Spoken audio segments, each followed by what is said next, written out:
Hi everyone, I'm Susan Birch and welcome to another Health Detective podcast. And tonight I'm really excited because I have my good friend Aaron Perry here with me.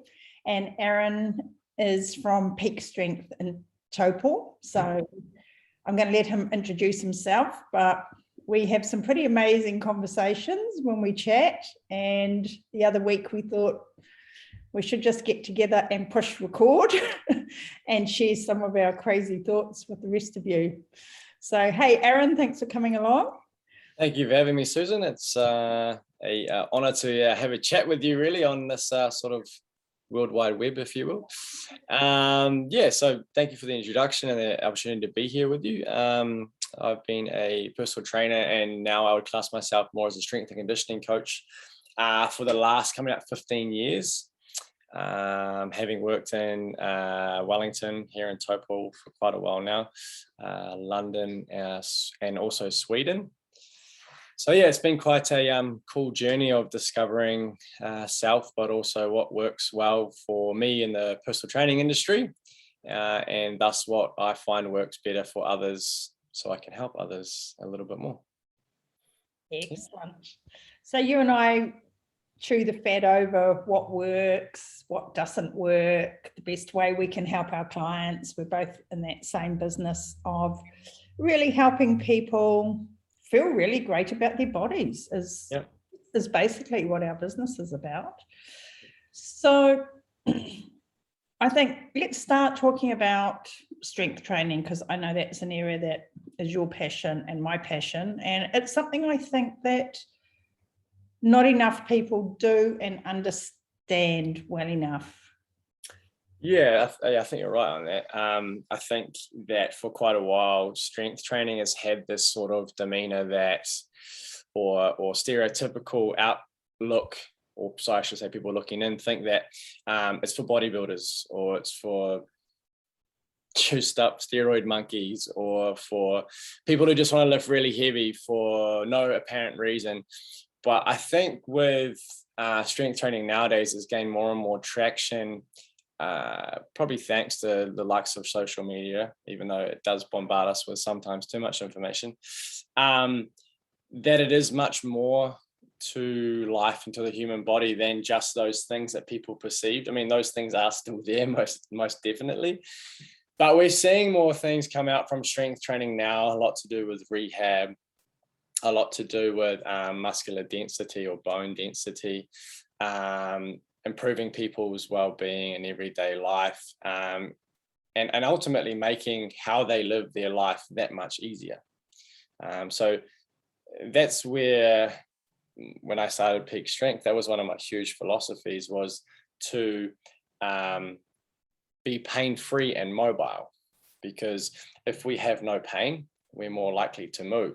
If we have pain, even if it is a good pain or slight uncomfortable feeling, generally most people don't really want to move. So eliminating the whole pain factor and then adding in movement and also increasing on people's movement, because their movement can be quite limited due to, birth defects or past injuries, past issues, emotional holding patterns, etc., etc. The list goes on. We see the inability to move properly, right? And then they also learn patterns over time. So yeah, strength training as a whole is beautiful, really, because it's really just brings it back to movement, and that's what I think a lot of people need to start to at least realize, that that's what we should be trying to bring it back to now. As simple as that, just movement. And moving the way the body was designed to move too. I'm a real fan of John Dan's. I don't know, Dan Johns, I should say. I don't know if you know his work, but he's hilarious, and he has an amazing philosophy, which is just pick heavy shit up every day and carry it somewhere. And it really encompasses the whole thing. Although we get into a lot more technical kind of ways of doing that. Oh, most definitely. And I mean, I think you can, science or sports science, if you will, or the science of the body in regards to movement or to strength training is huge now. Some of it works really well for people and some of it doesn't. So there's a huge trial and error. But yeah, along with what you're saying there, it's pick some heavy shit up and move it from here to there, or simply lift it and stand up. Like you look at your cliche farmers, they never went to the gym, but they got big forearms, meaty, strong hands and grip, and just this grit about their body and then consequently their mindset as well, because they just lifted it from A to B without thinking. And then through that, if you sort of take it from an outside looking in perspective, that is essentially a form of training if you were to break that down, but that's just for them a way of living. So it's kind of like, just lift it, get on with it, do the thing. We don't complain about it, we just do it. That really does stand true. And you really see the difference now in the types of people, and sometimes you can pretty much tell what a farmer looks like because of that sort of lifestyle of picking stuff up and putting it down over there. Yeah, but I don't want to scare everybody off by thinking that they're going to come and see you and they're going to be terrified and forced to like deal with this. No, that's great. You have a beautiful progression, and you have a way of introducing people and keeping it at their level. Yes, I do. And to be honest, some people's levels are capped, and they are happy with that, and they're happy with maintaining that. And because ultimately our strength needs to aid our lifestyle. I'm personally, I went through many seasons in my own training life where I would lift heavy and I would try to attain or try to see where my threshold to my ability is with strength, with power, with endurance as well, and a few other factors with doing different sports and trying different things. But ultimately, yes, people do become fearful, mindful of going to a gym or in that setting. Bearing in mind, my gym is not set up like your cliche gym. We don't like to call ourselves a gym, to be honest. It's more of a coaching environment. But I think if we steer away from that idea and understand, okay, what do you perceive your limit to be for now, and do you want to exceed that, and or what is the reality of what you're trying to achieve? Is what is it for?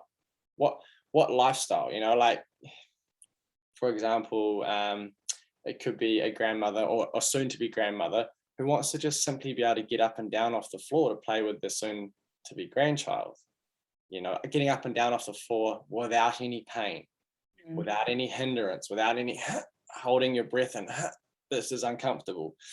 So you can make getting up and down off the floor an exercise, a Turkish get up, for example, and then you can then break it down or segment that movement so it becomes relative to, okay, this is your weakness here from lying flat to sitting up, like getting out of bed in the morning. Do you have trouble sitting up to use your abdominal scale?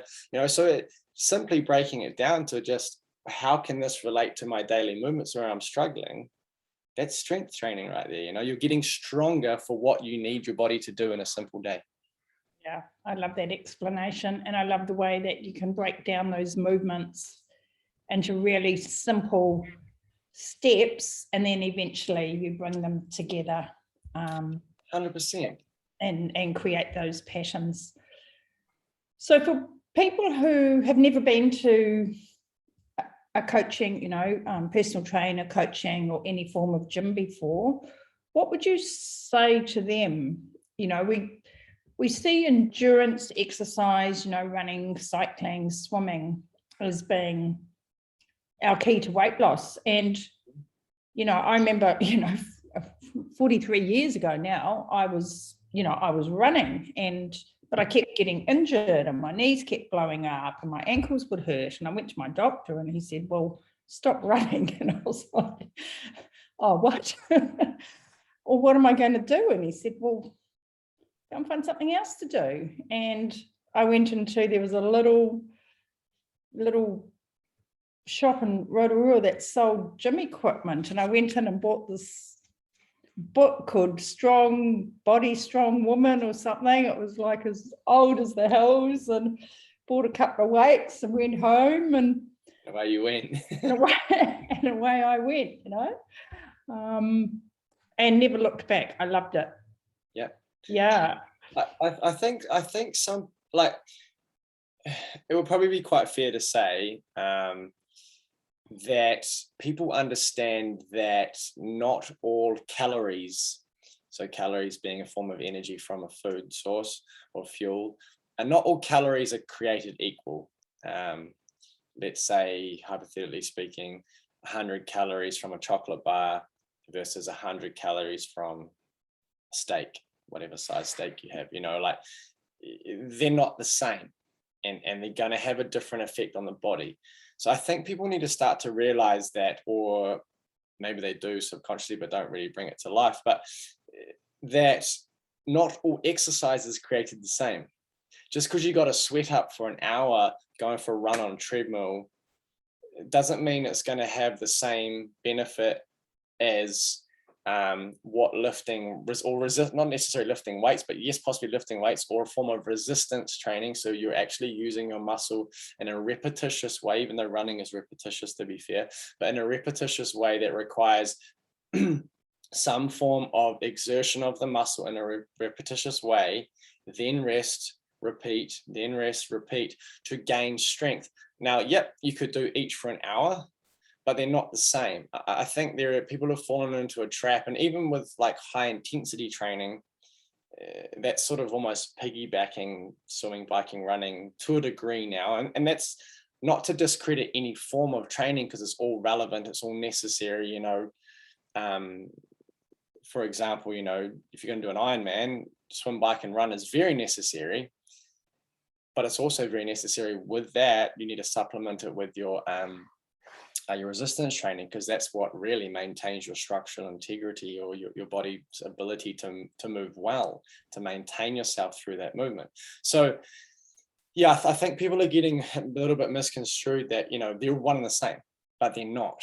And for me personally, and I've seen it time and time again, and with my clientele, but also for myself, weight training has been realistically the backbone. It's been the foundation. Give it whatever base name you want to, but that's been the foundation to my own training and experiences in my own given sports I've done, and also a whole lot of clients with their sports as well, because it just, as I said earlier, it just holds structural integrity.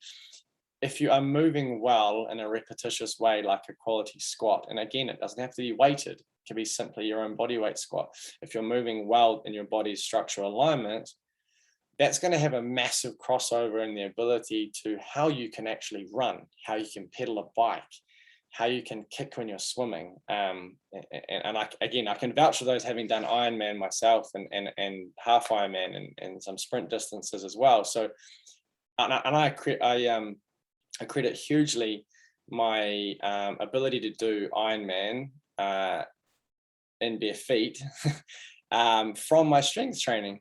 I had to get special permission to do it in bare feet, but but you can actually see, having watched for example, that event a lot, being in Taupo as well, and it's a Taupo event here, which we're lucky to have. You can see the differences in people, and you can almost pick out, regardless of body shape and size, who does strength training, who doesn't. Because, and I mean at the end of the day, because a lot of people are hunched over, lost, moving forward, not necessarily using their body in a productive manner. Granted, we were all fatigued, and I was too. But not to toot my own horn here, but I was one of the few that I knew, and I could see, and having seen photos as well, I was still upright when I was running. At the end of the day, my legs were on fire, everything. I felt like the wheels were going to fall off, but I was still upright running. And I attribute that hugely to strength training. When I did some training with JC Santana in Florida, and he always, one of his favorite sayings is that the stronger person will always win the race, depending on, everything else being equal. But the person who's got the more muscle and is stronger, the biggest engine always outperforms the smallest engine, basically. Yeah. Yeah, and that can be attributed to muscles too, relative to obviously what is needed in that sport. And obviously there's a plethora of other factors as well that can hinder you on the day. And you know, that brings into tail also your body's ability to perform that movement efficiently as well. So there's obviously many other factors, but yeah, from the ground up, really, that strength is what holds. And again, I say it again, is that structural integrity. How integral is your body at keeping its structure, keeping itself upright, or keeping it fluid and repetitious in that movement. You know, so that's where conditioning comes into factor and into play. So strength and conditioning. So that's massive as well. So, but again, strength being the foundation to that. And you talked about, you know, the calories in, calories out philosophy. And, you know, we all grew up, well, you know, certainly in my generation, we grew up believing that the more, you know, you burn these calories while you were out exercising. But of course, now we know about sort of afterburn and metabolic rate. So while you might be burning these calories while you're running, when you're lifting weights, you're continuing that calorie burn for at least 24 hours after you stop exercising. And the other key for me from working with weight loss nutritional clients, well, there's quite a few points, but one of them is that muscle is an energy sink. So when we're eating, if we've got lots of muscle, we can put that sugar, that glucose, and those fatty acids into our muscle to get them out of our bloodstream, and that stops us from having to put them on our waistline. Yeah, 100%. Yeah, I used to liken that, what you just said there, I used to liken that to, and to some degree the metabolism also, but I've found later that this analogy doesn't always stand true, and some people run with it too far. But it's likened to say a small campfire, and you go and throw a little log on, flame gets bigger, throw a little log on, the flame gets bigger, so the body's ability to burn becomes that much greater. But yes, it is conditioned to, if you've got more muscle mass, so you're more prone to it. Other factors come into play, hormonal things, stress, so you get enough sleep. And that just sends you down a massive rabbit hole of, as you're well aware, and we've spoken about before, that is so much more to it. But that shouldn't put someone off trying or starting the betterment of self to live a healthier, better life, first and foremost for yourself, because ultimately you're going to be a nicer person to be around, aren't you? Absolutely. Absolutely. And, you know, the other thought I have about the endurance training, which you've been touching on, is that you need to have the right kind of body composition, I suppose would be the word, for different sports, you know. So if you're doing, you know, Ironman or ultra marathons and things like that, of course you want to have a very low, you actually want a very light body frame to carry around. You don't want to be carrying around this huge body frame. And so for a lot of people trying to lose weight using running, for example, they don't realize that they start to burn off their muscle. You know, they lose weight and they're actually losing muscle 100% at the same time without realizing. And that's kind of an unintended consequence sometimes, I think. Yeah. And again, that's a massive factor, you know. And when having spoken to clients in the past, I try and steer them more towards, why don't you actually go walking? Because, for example, not only are you going to be doing yourself an injustice by starting to lose, starting to lose muscle mass, because you're not realistically challenging your muscles in a way that emphasize a growth response from them. When you're going for a run, yes, you're going to condition your legs to running. You run a little bit harder, you're going to condition your legs to get a bit better. But ultimately, you're conditioning your heart and your lungs to your oxygen intake, uptake, and then obviously removal as well. So you are going to get strengthened factors within the body, but as strength training as a whole, or for weight loss rather, it's a massive hindrance. And the close follow-up second to that, I would say, is also the wear and tear on the joints, the possible setup for injuries, and then that just leads into more steps back rather than steps forward in someone's progress and ability to attain essentially that strongest version of themselves in whatever limelight that looks like. Now that shouldn't deter them from wanting to do running, but again, coming back to how we spoke at the start, one has to be realistic with oneself and say, okay, what is it that I'm trying to attain?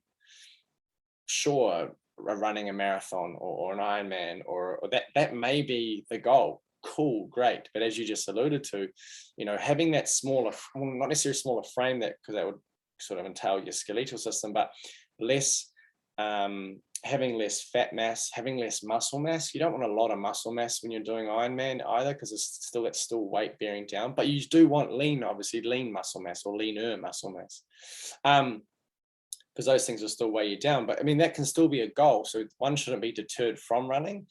But ultimately, if your goal is to lose weight so you can perform better, well, then the tact needs to be different. I mean, I'd much rather someone who was overweight and wanting to lose weight and they still wanted to run, I'd be like, go and do some hill sprints. Why go out for an hour run on a flat where you're putting so much pressure coming down? Go and run up some hills where you're not fully extending your knees because you don't get a chance to. Then there's less weight, less pressure going down on critical joints. Your quads, your hammies, your glutes, more your quads and hammies are not getting full extension through that movement. You're going to be in a hinge forward movement. You want some core engagement. Man, you're going to actually get more of a strength workout rather than just pounding the pavement or pounding the treadmill, So again, it's not to be deterred from it, but one's got to be really true with what they're trying to achieve. And if you want weight loss, well, you need to go down the route of weight loss. And one of the best things for that is lifting weights in a specific way. And then by specific way, I mean programming. Yeah. And that's where your expertise comes in. Do you do online programs and things?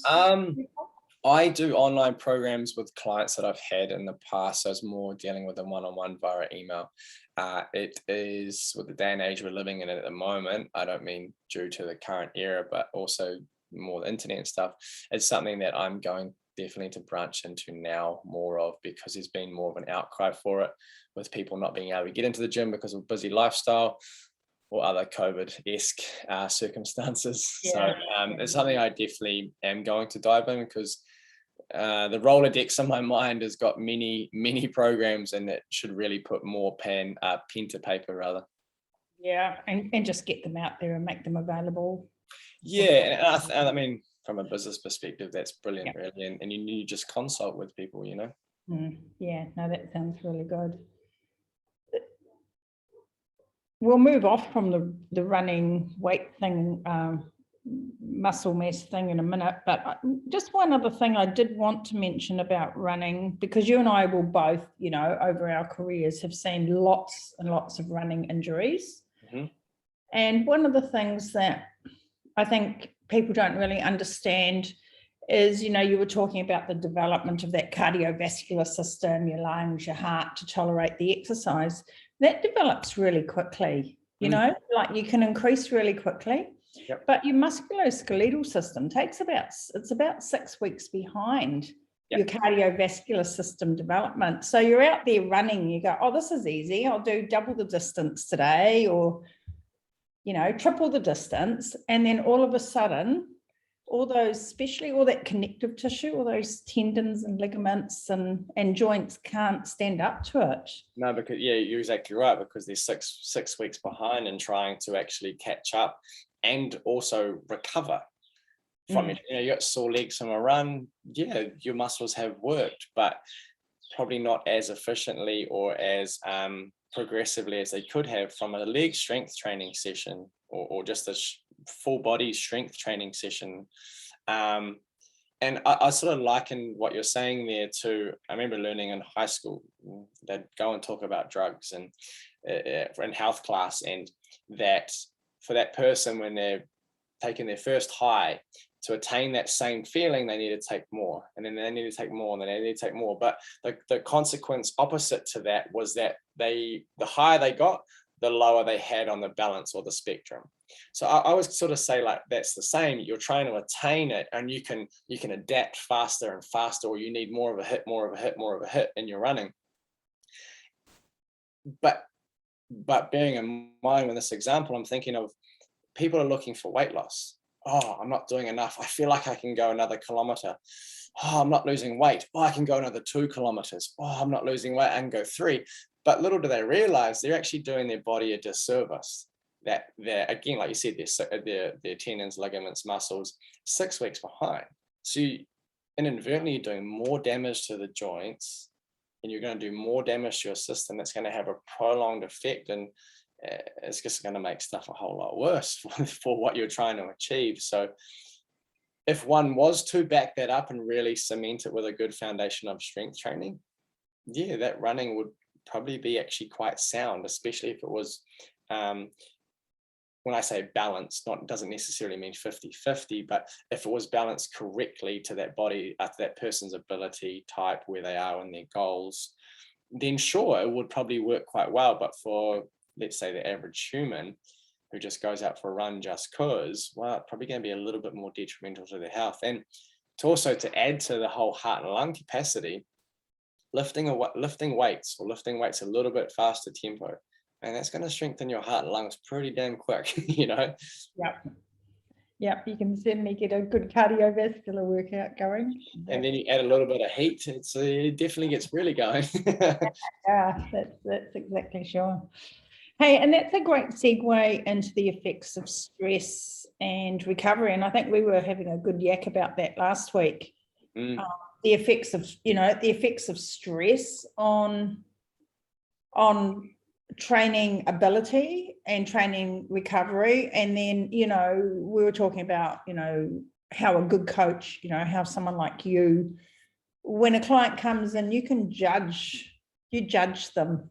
Yeah. And you might, and while you may, you've got this program laid out, kind of progressive program for them, but that program can be adjusted, and they come in and you go, oh, look, today, we're going to do this. We're going to do something different.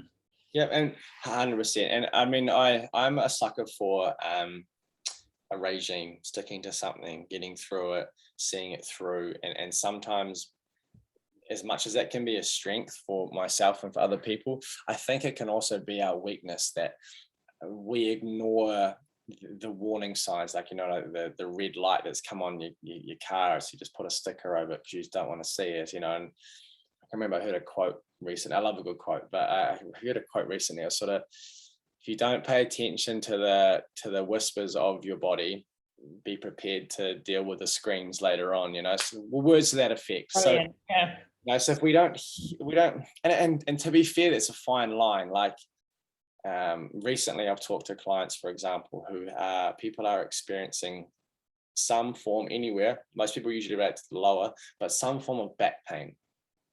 Now, there's a stigma in society that you've got back pain, it's a negative thing.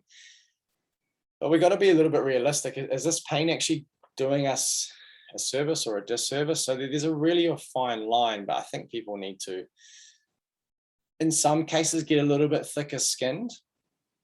But again, sometimes that creates a bit unbalanced, because that thicker skin can come along with being a bit stubborn, So, but yeah, I think injuries occur a lot of the time, or when, yes, we are stressed, but I often see it when people are trying to jump up too quickly in what they're trying to achieve, trying to lift a little bit too heavier, and that then usually results in, say, someone's lifting technique failing, their mind, like, for the smallest of split second, their mind just goes somewhere else as they're lifting a bar or doing a certain movement. Yeah. Boom, back on. And again, I've been there, done that. So sometimes that brain chatter or that mental block can be a massive hindrance. And then that's stress from you've argued with your partner the day of or night before, you got bills to pay, you got to go pick your kids up in 20 minutes, you're rushing through your workout. the stresses just of everyday life or how one handles them. I do think people need better coping mechanisms, or learn better coping mechanisms, or also understand that the training in of itself is a form of remedy. And sometimes the ability to scale it back, you're programmed to do 5 sets today. Why don't you just do 1 warm-up set and then 2 working sets? That's, people have to look at the bigger picture, not just achieving their program that's set out in front of them, but like, let's get to the end of this training block. Okay, this training block might be 6, 8, 10, 12 weeks. Okay, well, there's 4 lots of 12 weeks in a year. So, let's get into this training 12-week block. Okay, let's get to the half year. Let's get to a full year, pain-free. Let's get to the end of the year injury-free, So again, alluding to what we said earlier about, what I said earlier about really trying to attain a goal that is realistic and relative to you. You can have something that's far-fetched, but how about let's unpack it, let's reverse engineer it. So where are we now? Yeah, okay, cool. You want to be up there. Cool, great, brilliant. But where are you right now? And let's reverse engineer that. So, okay, these are the simple steps you got to do, and start looking at the little wins of what you're doing, because you go and add that stress of, I want to achieve this on top of an already stressful lifestyle that most people already live. It's just going to wear you down, and the cliche things are going to happen. You're going to hurt your back. You're going to tweak your neck. You're going to have a bad night's sleep. It's going to happen. So I think people need to really scale it back, and as we said right at the start, make it about movement, being pain-free, being mobile, and being strong for life, whatever that life entails. If you're a pen pusher and you work in an office and you have a collar and a tie, you sit most of the time. Okay, I would probably advise that some hip flexor work, some lower back work, some core work is going to be very advantageous for you. Get out of your office chair and expect to go lift some heavy weights. Some people can do it, don't get me wrong, but most can't. So, and it's not to say you can't ever, but you got to reverse engineer it. You've got to really structure it in such a sound way that, again, you can wake up the next day, do your thing that you have to do, perform your job, live your life, and it not be a hindrance. Your body shouldn't be a hindrance. Your body is a vessel that is helping you through life. It shouldn't be hindering your life, I really love that. That's such a great way of looking at it. And I think the other thing that comes along with that whole stress kind of component is, you and I, training as our life, 43 years I've been lifting weights, Wow. Consistently every week, year in and year out. Well, the odd week off here and there, but I can remember way back thinking, when I was in my 20s, I can remember thinking, I wonder if I'll still be doing this when I'm 60, and then Heck yes. now I'm going, oh my God, I did it. And a lot of that was a form of just self-discipline, because so many times I don't want to do it. I'm like, oh God, I don't want to do this today. Yeah, 100%. And hey, there's been a big thing, I think, in the last couple of years. Again, social media is brilliant for this. That people have really been slandering motivation, the motivation, and I think motivation is brilliant if we can use it as knowingly use it as an igniter. It's just a lighter. It's a lighter to your flame, or lighter rather to your fire, and then your fire, or your ability to keep that fire alight is your discipline. If you've got one match left in the matchbox, and that match is motivation, okay, the flame is going. If I let this flame go out, I'm going to freeze in the wilderness. How disciplined are you? How steadfast are you? How stubborn at times are you to really see it through? And I think their discipline is key. I mean, yes, I think there are days where we should listen to our body and forcibly be lazy. Yeah, I think so. I mean, I spent most of last weekend on the couch. I was mentally, emotionally, physically exhausted. So I spent most of it on the couch. That doesn't make one a fat, lazy slob. I mean, that's just a cliche. But one also has to recognize that how you can, again, not 50-50, but how you can balance that. I mean, I don't believe balance comes on a day-to-day basis, let alone a week or a month or even a year basis. Some people are living through the darkest of winters and have, well, most of the world has, realistically, from an emotional standpoint, for the last 2 years, we've been in a bit of a winter. We'll come out into summer, no doubt. Balance is bound to happen. So if we look at, again, balance looked at over a greater scale, and I think if people project that, okay, I'm going to be a little bit nicer and kinder to myself, which is going to help to decrease my stress, which is only but going to help me recover, which is only but going to help me be able to perform in the gym again, or get up and down off the ground with my grandchild again, or get up and down off the toilet without it being an issue, or up and down off the couch, or, so I do believe discipline is key, and people need to be a bit more mentally, physically stronger, yes, but we also need to give ourselves a bit of a break at times too. I think that's where sustainability comes in, and I used to have clients come at, new clients would come and they go, right, I want to do this event, or I want to do whatever, I want to lose this weight, and I'm going to come 7 days a week, Yeah. I'm like, no. And you're like, no. No. And they get really annoyed with you. And why not? Why not? Why can't I do that? And people just burn themselves out.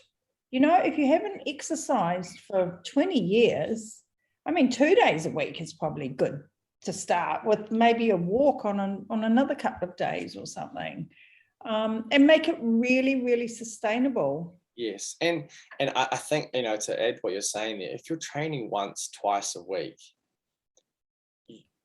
from that perspective, you want full engagement in that once to twice a week for that 1 hour at a time, 45 minutes at a time, hour and a half, whatever it is. You want full engagement with that, so this is about my body. This is what I'm trying to, this goes deeper down a rabbit hole of some training principles and theories and a hell of a lot more. But ultimately, you need that time with yourself to achieve and trying to attain things, especially if you're going to take 2 hours out of 24 times 7 in your week. Those 2 hours better be the Louis Vuitton, Gucci, Lamborghini of 2 hours in a week. That needs to be the top, and it needs, your attention and focus on it needs to be so grand, because it's only 2 hours. But there's nothing wrong with that. It just needs to make sure that you're turning your attention to it. And I love what you said about your sustainability. There is a bit of a stigma around that. Okay, yeah, I want to achieve this, I want to achieve this, I want to do 7 days a week because more is better, or more is more. No, and there's new studies, not that I can quote them, but I've seen through new studies that support, 3 days a week is ample. Your body needs that recovery. If you do 3, let's say Monday, Wednesday, Friday, hard weight training sessions, and I mean hard, you're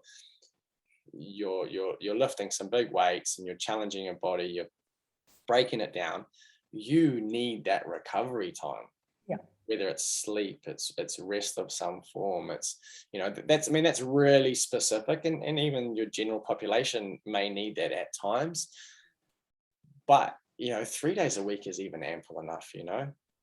And I know that's how I've managed to be sustainable for so many years, is I've gone through phases of lifting really heavy and really just seeing what I can do. And then, and we talked about this last week as well, but then you get like really mentally tired. We're talking about how, you get in front of that weight and then you go, God, I don't even know how to lift it off the floor anymore. And vice versa, you have the days where it's the other end of the spectrum. I remember when I was living in the UK, I had this bout of like 24-hour bug. It just went straight through me, and I was coming to the end of a training block, and I needed to lift heavy.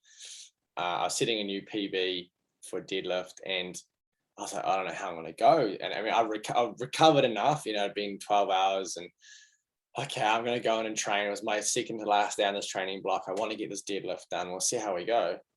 Holy heck. I like PB'd by 20, 30 kilo.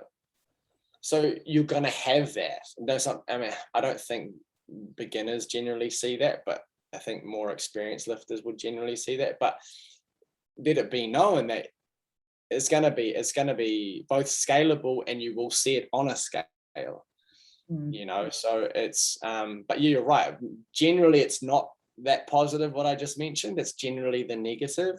But again, I think people need to start to realize, and they need to start listening to the whispers of their body. One of my mentors says the body is the mind, and Eastern world philosophy and medicine would support that in many ways, you know, reflexology, NET, neuroemotional technique, you know, basically looking at the body and certain muscles relate to certain emotions, etc., etc. That's another topic at a time. But I think for too long we've caused a disconnect, the head and the body and the head, and I think that's come about from probably more of a westernized world, but we've become too separate identities are within self, you know, head and the body. But I think if we bring those back together, your body will be, your head will be more in line with what your body's telling it, and obviously vice versa. You know, sometimes your brain needs to tell your body to move it. Like, this is going to be hard today, but yeah, we can do it. You know what I mean? So yeah, there's a lot to be said for that thing as well. That we just need to listen and listen to those whispers. And if we are tired, like I said earlier, do 2 sets instead of 5. You know, sometimes, you know, that discipline at times can just merely be about showing up and walking in the door. Okay, I'm feeling real exhausted today. I'm going to scale it back, and this is going to be the wise thing for me to do. You know, or you're really sore from training still 2 days ago. Okay, I'm going to scale it back. Same reason, you know. So that is about being a bit more wise instead of just trying to throw everything you can at it 7 days a week. You're only going to be like that runner, just breaking it down, really. Yeah. And I know I've done that lots of times throughout my life, where I'll go, okay, I'm going to cut my workouts back to like 20 minutes. They're going to be 20 minutes weightlifting, and I'm going to go and do some other things. I'm going to go and ride my bike and paddle my kayak and go for some walking, and I'll do that for a month. And then when I come back, I'm really refreshed and I'm really excited to be getting back and to lifting my weights again. 100%. And I'd argue you probably lost little to no strength. Oh, in fact, it's like you said, you come back and go, oh my God, maybe I should do more paddling. and especially I find having dealt with you know, teenage boys, even men in their 20s, even men now, you know, up to 40, 50, still some with some pretty big egos, that they can't. And I have one client, I'm constantly telling him, he's like, should I be doing a bit more? I'm like, mate, look at you. You don't need to do more. You know, you've done 2-3 Ironman. You've done this, you've done that. You know, your body fat percentage is in an ideal range. Not that we're focusing on that. Mate, what do you need to be stronger for? And keep reminding him, you know, more isn't always better. You know, you live a hectic, crazy lifestyle. You're traveling back and forth, you know, every fortnight, this said client. You don't need to, mate. Just like actually enjoy what you're doing. You know, getting out, riding a bike, getting out and going for a run because you have the ability to do so. And you know, side note, we weren't trying to make running a negative thing earlier. That, you know, you got to look at what it is you're trying to achieve and what you're trying to attain, and sometimes you're trying to attain and achieve nothing but just the pure enjoyment of movement, because your body is that vessel that is gifted to you that you can do these things. So why not do them? Do a cartwheel, do a handstand, try and see how many push-ups you can do, roll around with your kids on the floor, like, you know, like test your body's ability in obscure ways that sometimes you're not familiar with, but at least learn it.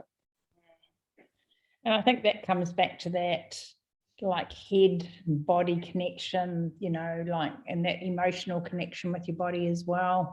Yes. And I think that's a super interesting thing for us to touch on around the weight loss issues as well, because, and I mean this in the kindest, most loving way to people, but a lot of people are even not really connected that they've actually gained,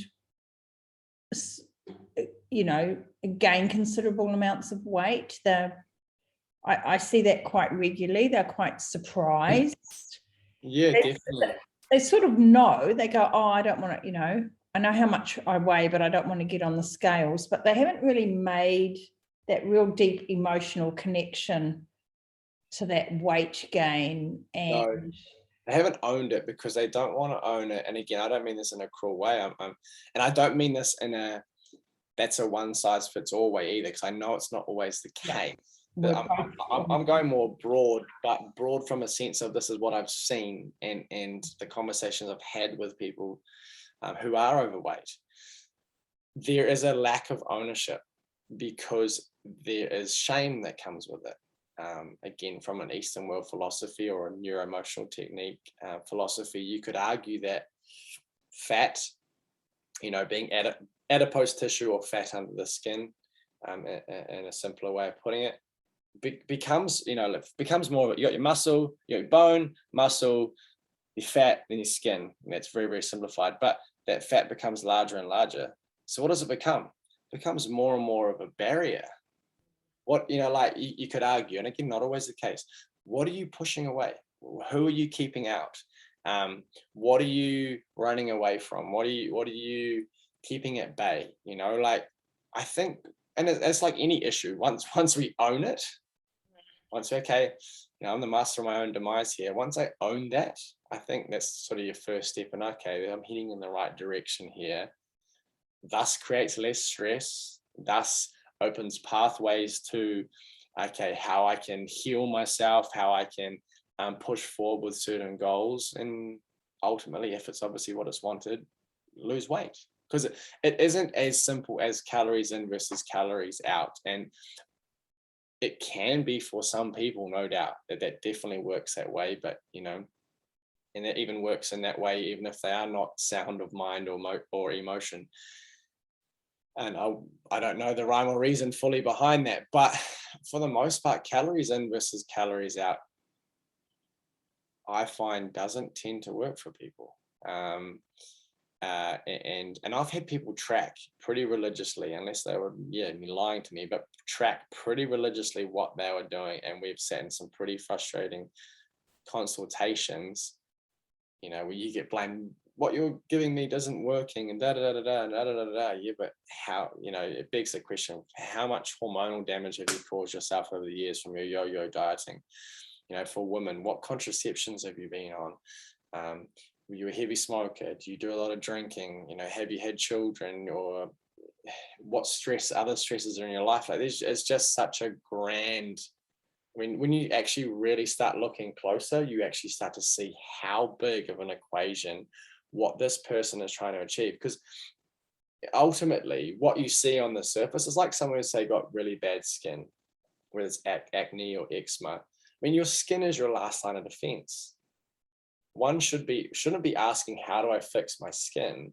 One should really be looking in and going, okay, the skin is my last line of defense. What's going on the inside to cause what's happening on the outside?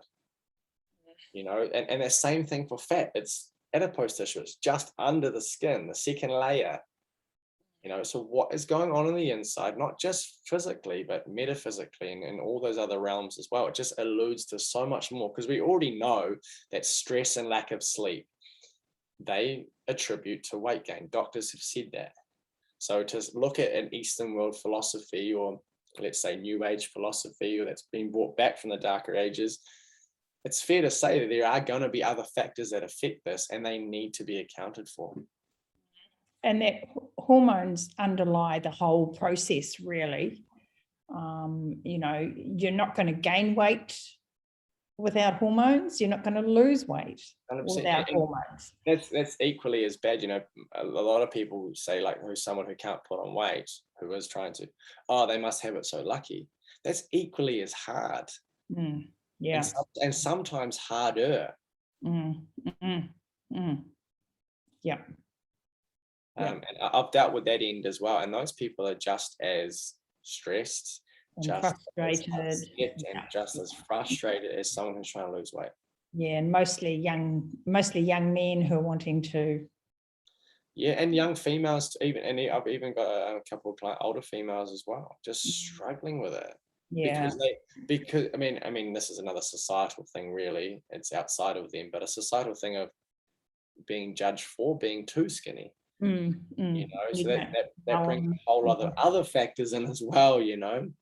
Yeah, but you know, you're right about the stress and the flight, which all affects the hormones, and then of course the nutritional status. And like you say, you can't have a good fence on the outside unless you've got the right ingredients inside to actually build the fence in the first place. Yeah. And so many of our foods are so nutritionally empty, and you know, and they're just a whole stack of calories. 100%. And you know, just no other value. Well, not only that, like, you know, when you and I first started working together for my own purposes, you know, we soon found it was, you know, I alluded to, you know, doing all my carnivore stuff and having top quality supplements, and you know, I informed you of it all, and it was actually malabsorption. I wasn't absorbing what I was taking in. And so again, there's another factor right there of, you could be having the best food, but why isn't your body absorbing it? And then you've got to go and look at that gut and that gut barrier, and you know, and then all those digestive enzymes, and then why are they not functioning properly? And yeah, and then, you know, what has your previous diet done to actually switch off their function? Previous diets, contraceptions for females, you know, antibiotics you've been on, alcohol, stressful living, what work environment? I mean, do you work in a steel mill? Do you work in engineering? Do you work in a diesel, you know, mechanic? You know, like, are you surrounded by toxins? You know, smoking, etc., etc. You know, so these things that we constantly expose ourselves to, particularly over a longer duration, we are seeing greater effect. But I think from a public health point, we are seeing not nearly enough correlation, because it hasn't been tested, it hasn't been scrutinized, it hasn't been double blind, it hasn't been, you know, all these things, it hasn't been tested in a way that can be solidified. This is the issue. But there's enough information out there for you to go, there's something not quite right about the relationship between X and Y and that person's weight, or and that person's mental health, or that person's physical health, or whatever, what have you. Well, there's so much more we could delve into. I'd love to continue this chat at another time. And I was just wondering whether you would be up for doing a Q&A at some stage, and we'll invite people in to ask their questions and ask their training questions. And sure, that'd be awesome. Yeah, get to know you a bit better and hear a bit more of your philosophy. Yeah, well, definitely, and in any way to help really people become the strongest versions of themselves. I mean, that's what it's all about, and what strength in their life really means to them. If I can be a help, I'd be more than happy to. Yeah, that would be wonderful. And you know, one of the things I really emphasize for people is, you know, nutrition is a key, and nutrition is really, really important, but so is exercise. And so many people, and I don't mean this in a unkind way, but so many people feel like they can sort the exercise themselves. It makes us appear a little bit dumbed down a bit, eh? Yeah. And you know, there's just so much more to so much more to it. Oh yeah, and you know, not to be arrogant, but cruel to these people who think that. I guess I would add to what you're alluding to there, is that if you, and I have an analogy for this, I have an analogy for most things, and metaphors for most things. You know, if you go and learn to move that exercise, I mean, it's pretty hard to get a machine wrong, like a machine resistance training, although I have seen it done wrong many times, especially even one that sits or tells you right there how to do it, and you sit in this machine and some people can still get it very wrong. I mean, even down to positioning of the footrest and the seat back, and or even facing the wrong way. Or facing the wrong way. Someone doing a bicep curl in a leg curl machine. I've seen it done. You know, like if we learn, let's say you take a deadlift, which is a bend or a hinge movement, or a squat. Everyone should know what a squat is: getting up and down off the toilet, up and down off the couch to a degree, up and down off a chair. If we learn, or we think we understand it, okay, see it on a YouTube clip or this or that, some people are going to be sound at it and some people get it right. Cool, no worries. I would add that a trainer could probably add in, a good trainer, a great trainer can add in, or coach can add in, you know, little tidbits here and help aid you in you know, in building that. But the analogy I really put with something is that, and I generally give this example when someone's doing a deadlift with a mixed grip, so one hand over, one hand under. I tend to get people 9 times out of 10, both hands over for this reason. The only time I really mix it is someone's going for a 1 RM, or, you know, they're doing less than 3 reps. I think that's going to cause too much movement. But if you're going to mixed grip and you're doing 10, 20 repetitions, even with a barbell just to warm up, essentially this hand is going to pull into me, because that's what it's doing. It's easy to pull in to add to my body, whereas this hand is essentially going to push away. But the movement can only be quite minuscule. So if we take, for example, in this analogy, that your repetition is your years. So 10 reps, 10 years. Okay, so you're causing a little bit of twist. Okay, so 10 meters, I should say, not years, 10 meters. And you want to build a fence line that's 10 meters long. So generally, I'm not that I've built a fence line ever, but you put down a string line as your guide to where you want it to go. Okay, so you want the fence to be here and you want it to be straight for 10 meters. Your string line is out by, let's say, 10 mil at the start, because you've already twisted in that one movement. Okay, 10 meters down the line, thus now equating to that 10 years, I was saying, 10 years down the line, you've always deadlifted like this, you're going to have a kink in your body, not necessarily this dramatic, but there's going to be a shift in your hips. Growth development is different in your glute and hamstring from your left to your right. So we ideally, again, coming back to getting a good trainer, want to really emphasize how to do that movement properly, so you don't go 10 years down the line building your fence and you're out of alignment. Because now I've then got to go back and deconstruct what you've done, advise you certain masseuse, advise you certain chiropractor, osteos, relevant to what, or physios relevant to what your issues are, to try and correct that. And then you come back in and see me once a week, twice a week, if you can afford it, 3 times a week, to try and strengthen it. I'm only seeing you for an hour. I don't see how you pick up that basket of washing, or how you pick up that box, how you take your groceries inside. So you really need to cement from the start how to move properly, efficiently, structurally sound, keeping that structural integrity as we spoke about earlier. And so your muscles can fire correctly, so that when you're doing it in the gym, that movement is exactly the same as when you're doing it more often at home, and you're less likely to do an injury. I mean, I've had over 10 people, if not more, 2 handfuls, tell me they've got an injury from picking up the washing basket. It's a deadlift movement. And yes, you can do it, and that's another topic another time. You can do it in a what I would deem probably an unstructured way. You can find structure in the unstructured, if you will. So it's like a I can't remember what they call it. They call them just different lifts. So picking up a stone is not perfect like a barbell. So you have to learn to get around it. Now, I wouldn't get someone on their first day trying to lift a stone. They would need to do years of deadlifting and other movements like it to eventually get to a stage where they could lift a proper stone. But point being, you should be strong enough so when your body isn't holding itself correctly, that you don't get injured. But first and foremost, you need to learn the structure of how to move properly. And that's so important. That brings us perfectly back round to the start. Yes, that was brilliantly done. Well, I really love talking to you. I always enjoy our chats. It's always good. They're always good. They're always really good.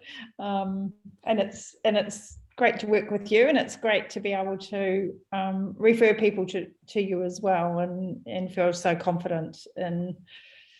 I appreciate the connection and the reaching out. It's been awesome, and I only see this journey going further, and I hope we can continue collectively aiding people in many more ventures to come, most definitely. Yeah, absolutely. Well, we've got such a similar philosophy on the whole process. It's really great. It's good to find that like-minded. Or do you want to let people know where they can find you? So Peak Strength. So Peak Strength NZ on Facebook, or Peak Strength on Instagram, and also peakstrength.nz. If you typed in .co.nz, I still think it comes up the same.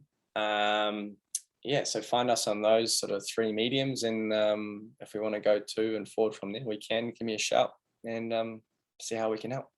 Fantastic. And we'll link all those in the show notes, Aaron, so everyone can find you.